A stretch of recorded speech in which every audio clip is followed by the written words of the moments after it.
A coalition of civil society organizations has criticized the newly signed Electoral Act 2026, describing it as a missed opportunity to deepen Nigeria's democracy ahead of the 2027 general elections. At a news conference in Abuja, the group expressed concerns over what it termed a lack of legislative transparency and accountability in the passage of the law by the National Assembly of Nigeria.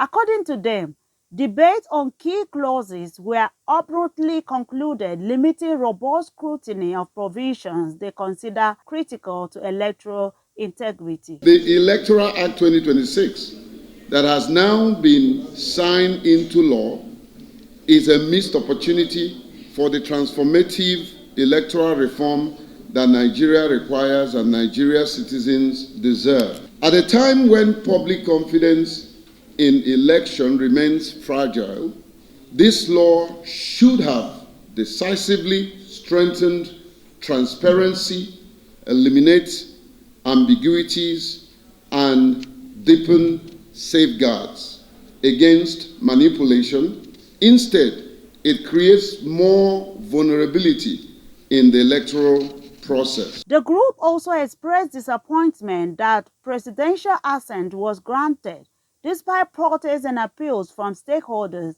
urging the retention of certain safeguards in the legislation. The decision of the presidency to grant assent without addressing the substantive legal, technical, and democratic concern raised civil society, professional body, and even some members of the National Assembly, signaling a troubling prioritization of political expediency over electoral integrity.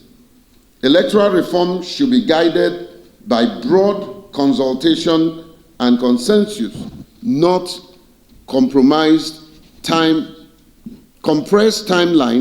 and executive finality. Because we completely disagree with the Senate President when he said that this bill responds to the aspiration of Nigerians.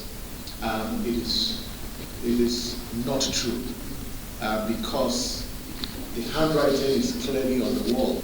The handwriting is clearly on the wall that some of these provisions, including some of your members, have said that there were amendments that were introduced without any conversation. So it's not really democratic because elections are competitive. Primaries ought to be competitive. And we have consistently fought against consensus because we see primaries where people are forced to step down.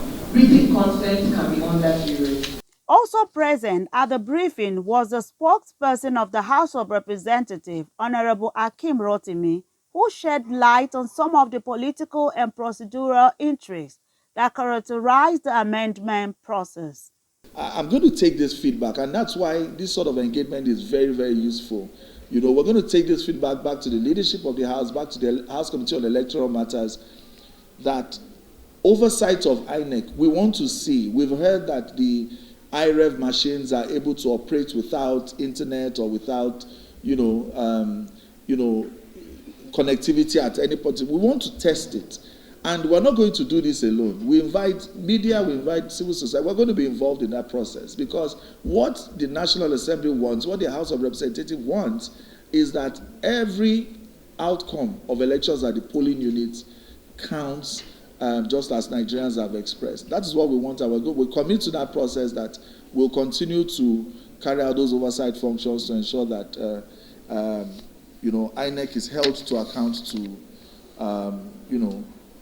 live up to expectations.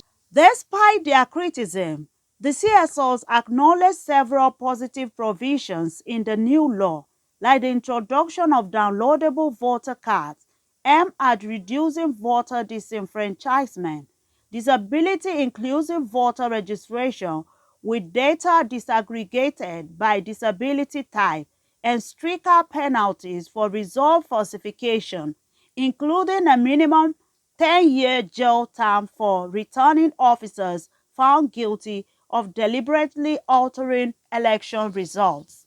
CNN News.